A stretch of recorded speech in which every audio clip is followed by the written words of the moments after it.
Today we'll see about quick ratio. Quick ratio is also called as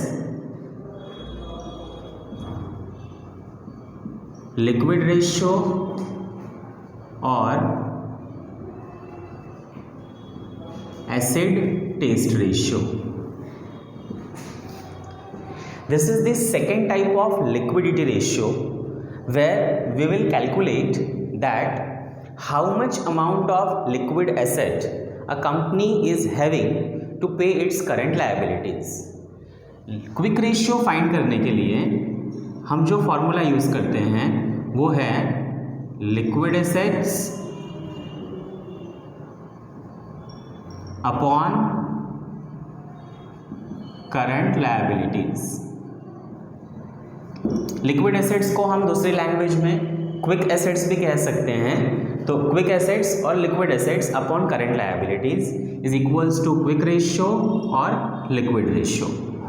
liquid assets that means what? Liquid assets कैसे find किया जाता है? So liquid assets find करने के लिए सबसे पहले आपके पास में कौन सी वैल्यू होनी चाहिए? करंट एसेट्स की।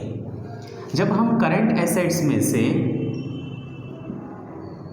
इन्वेंटरीज को माइनस करते हैं तब हमारे पास में कौन सी वैल्यू आती है? लिक्विड एसेट्स की वैल्यू आती है। अगर क्वेश्चन में प्रीपेड एक्सपेंस दिया हुआ हो तो प्रीपेड एक्सपेंस भी इसमें से माइनस किया जा सकता है। So in short liquid assets is equals to current assets minus inventories and minus prepaid expenditure, that is liquid assets. और करंट लायबिलिटीज तो आपको पता ही है, the liabilities which we will be suppose to pay within the period of 12 month is called as an current liability. Okay, say for example किसी भी company के अंदर हमारे पास में करंट एसेट्स कितना है? तो करंट एसेट्स है हमारे पास में 2,10,000। इन्वेंटरीज कितना है? तो इन्वेंटरीज है 8,000 और प्रीपेड एक्सपेंडिचर कितना है? 2,000। So what amount of liquid assets we are getting? So 2 lakh liquid assets we are getting. So your liquid assets is equals to 2 lakh और कंपनी का जो करंट लायबिलिटीज़ हैं वो दिया हुआ है 1 लाख रुपीज़।